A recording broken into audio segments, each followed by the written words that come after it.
سب سے پہلے توحید کا ذکر ہے کہ اللہ رب العزت نے دیکھو زمین آسمان پیدا کیے، ہواؤں کو تمہارے لیے مسخر کیا، زمین کو فرش بنا دیا، آسمان کو چھت بنا دیا، سب تمہارے لیے۔ پھر فرمایا کہ انسان کو نطفے سے پیدا کیا۔ یہاں ایک سوال اٹھتا ہے کہ اللہ رب العزت پچھلی سورہ میں کہہ رہا ہے کہ ہم نے انسان کو مٹی سے بنایا، اور پھر یہاں کہہ رہا ہے کہ ہم نے انسان کو نطفے سے پیدا کیا۔ اس سوال کا جواب قرآن مجید نے کھول دیا ہے کہ انسان کی پہلی تخلیق مٹی سے ہوئی ہے، اس کے بعد جو اس کی نسل چلی ہے وہ نطفے سے چلی ہے۔ تو یہاں ہمیں ہمارے ذہن میں تردد نہیں ہونا چاہیے کہ دونوں آیتیں ٹکرا رہی ہیں، ایسا نہیں ہے، ٹکراتی نہیں ہے قرآن کی آیات۔ قرآن کی آیات ایک دوسرے کا تعارض نہیں ہے، بلکہ اس کا جواب بھی ہے کہ پہلی تخلیق جو حضرت آدم علیہ السلام کی مٹی سے ہوئی، پھر اس کے بعد ان کی نسل جو چلی ہے وہ نطفے سے چلی ہے۔ پھر فرمایا کہ زندگی اور موت اللہ رب العزت کے ہاتھ میں ہے، زندگی دیتا ہے، کسی کو لمبی لمبی زندگی دیتا ہے۔ فرمایا کہ کوئی پیدا ہوتا ہے اس کو موت دے دیتا ہے، کوئی جوانی تک پہنچتا ہے اس کو موت دے دیتا ہے، اور کوئی ارذل عمر تک پہنچتا ہے، انتہائی بڑھاپے کی عمر تک پہنچ جاتا ہے۔ تو یہ عمر کے چند مرحلوں کا تذکرہ بھی کر دیا جس کا سامنا ہم اور آپ لوگ کرتے ہیں۔ آپ دیکھتے ہیں کہ بچہ ماں کی پیٹھی میں مر جاتا ہے، یا اگر پیدا ہو گیا تو اس کے کچھ دنوں بعد مر جاتا ہے، یا بڑھاپے کی عمر تک پہنچ جاتا ہے۔ ایک انسان بڑھاپے کی عمر تک پہنچ جاتا ہے اور انتہائی رذیل عمر تک پہنچ جاتا ہے، پھر وہ اپنے ہوش و حواس کو کھو بیٹھتا ہے۔ فرمایا کہ اللہ رب العزت کی طرف سے آزمائش ہے۔ پھر اس کے بعد فرمایا کہ جانور اللہ رب العزت نے تمہارے لیے پیدا کیے، اس میں کیا فائدے ہیں؟ تم ان سے اون حاصل کرتے ہو، گرم کپڑے پہنتے ہو، سردیوں سے اپنی حفاظت کرتے ہو۔ پھر فرمایا کہ اللہ رب العزت نے بیٹوں اور پوتوں کو تمہیں دیا ہے، بیٹوں اور پوتوں سے تمہاری نسل کو آگے بڑھایا ہے، یہ سب اللہ رب العزت کی نعمتیں ہیں۔ پھر فرمایا کہ تم دیکھتے ہو کہ ایک بچہ ماں کے پیٹ میں 9 مہینے رہتا ہے اور پھر اس کے بعد دنیا میں آتا ہے، زندگی گزارتا ہے، زندگی گزار کر ایک مدت جو اس کے لیے متعین ہے وہ گزار کر پھر اللہ رب العزت کی طرف پلٹ جاتا ہے۔ یہ سب نشانیاں ہیں۔ اب ایک نصیحت کر رہا ہے، یہ ساری نشانیاں گنانے کے بعد کہ دیکھو شرک نہ کرنا، یہ نشانیاں تو اس وجہ سے گنائی ہیں تاکہ تم اللہ رب العزت کا شکر ادا کرو، ان نشانیوں پر، ان نعمتوں پر نہ شکرے نہ ہو جاؤ۔ اور پھر اس کے بعد ایک اور عظیم نعمت کا تذکرہ کیا کہ انسان جانوروں کا دودھ پیتا ہے۔ دیکھیے دودھ کا کیا بہترین نظام ہے، وہ گوبر اور خون کے درمیان سے نکلتا ہے اور دونوں میں ملاپ نہیں ہوتا،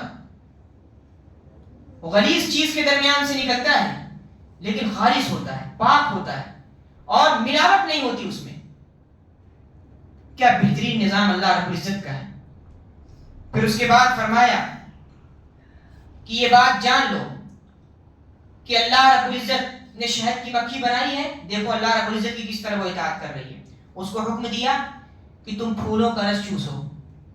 آپ دیکھیے کہ شہد کی مکھی مختلف پھولوں پر بیٹھتی ہے، پہاڑوں پر جاتی ہے، صحراؤں میں بھٹکتی ہے، وہاں سے مختلف پھولوں کا رس لے آتی ہے۔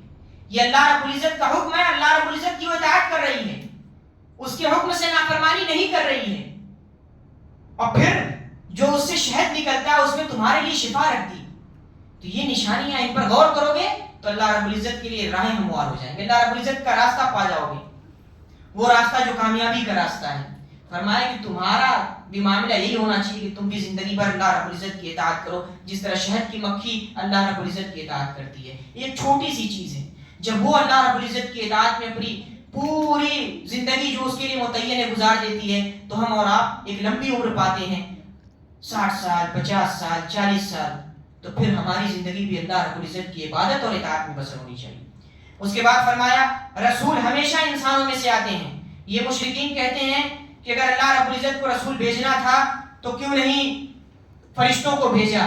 کہا کہ ایسا نہیں ہے، رسول ہمیشہ انسانوں میں سے آتے ہیں۔ وما ارسلنا من قبلک الا رجالا نوحی، جو بھی رسول آئے انسانوں میں سے آئے ہیں، فرشتے نہیں آئے رسول۔ ابراہیم علیہ السلام کو دیکھ لو، رسول مانتے ہو، موسیٰ علیہ السلام کو دیکھ لو، رسول مانتے ہو۔ تو یہ کون تھی؟ انسانی تو تھے، کوئی فرشتے تھوڑی تھے۔ اب اللہ کے نبی صلی اللہ علیہ وسلم کو پھر سے ایک مرتبہ تسلی دی جا رہی ہے کہ اگر یہ جملہ کستے ہیں تو صبر کیجیے، یہ اگر آپ کو ستاتے ہیں تو فرمایا کہ غمگین نہ ہوں، جان کو تنگی میں نہ ڈالیں، اور اپنے دل سے تنگی کو دور کر لیں. ایک مثال چھوٹی سی، کوئی راستہ ہو جھاڑ جھنکار سے بھرا ہو اور ہمارا روز آنا جانا ہو، اور ہم جانتے ہیں کہ اس راستے سے جائیں گے تو جھاڑ جھنکار ہمارے جسم سے لپٹ جائے گی، کانٹے دھس جائیں گے، تو ہم اس جھاڑ جھنکار کو صاف کر دیتے ہیں تاکہ راستہ ہموار ہو جائے اور ہم اس راستے پر آسانی کے ساتھ چل سکیں. یہی دین کے تعلق سے بھی مطلوب ہے. دل میں جو جھاڑ جھنکار ہے، کدورتوں کی، نفرتوں کی، عداوتوں کی، اس کو صاف کریں، تب کہیں جا کر ہمیں کامیابی نصیب ہوگی. اس کے بعد حضرت ابراہیم علیہ السلام کا تذکرہ کیا کہ اللہ کے نیک بندے تھے حضرت ابراہیم علیہ السلام. ان ابراہیم کان امۃ قانتا للہ حنیفا ولم یکن من المشرکین. یہ کہتے ہیں کہ ہم دین ابراہیم کے پیرو ہیں، ثابت کریں. حضرت ابراہیم علیہ السلام تو ایک ایسے شخص تھے، ایک ایسی ذات تھی جن کی پوری زندگی اللہ رب العزت کی اطاعت والی زندگی تھی. مشرک نہیں تھے، وہ اللہ رب العزت کی نعمتوں پر شکر ادا کرتے تھے، اللہ رب العزت کے راستے پر چلتے تھے. اللہ رب العزت نے ان کو کامیابی کی رہنمائی کی، ان کو منتخب کیا. فرمایا کہ تمہاری نسبت براہیمی ہے، تم اپنی نسبت ابراہیم علیہ السلام سے جوڑتے ہو تو ان کے دین کو اختیار کرو. اور یہ ہماری نصیحت ہے کہ ہم حضرت ابراہیم علیہ السلام کو جد امجد تسلیم کرتے ہیں، ابو الانبیاء تسلیم کرتے ہیں. تو ہماری یہ ذمہ داری ہے کہ حضرت ابراہیم علیہ السلام کا جو طریقہ تھا اور جو اللہ کے رسول کا طریقہ تھا، دونوں مشابہت تھی، بالکل سیم تھا. تو اس طریقے کو اپنائیں، وہی کامیابی کا راستہ ہے، وہی کامرانی کا راستہ ہے. ہماری زندگی ایسی ہونی چاہیے کہ ہم یہ کہیں کہ براہیمی نسب ہیں، سیرت حاضر نہیں رکھتے. ہمارا یہ کام نہیں ہے کہ ہم بتوں کی پوجا شروع کر دیں، بلکہ اللہ رب العزت کے ہم بندے ہیں، نسبت ابراہیمی ہے.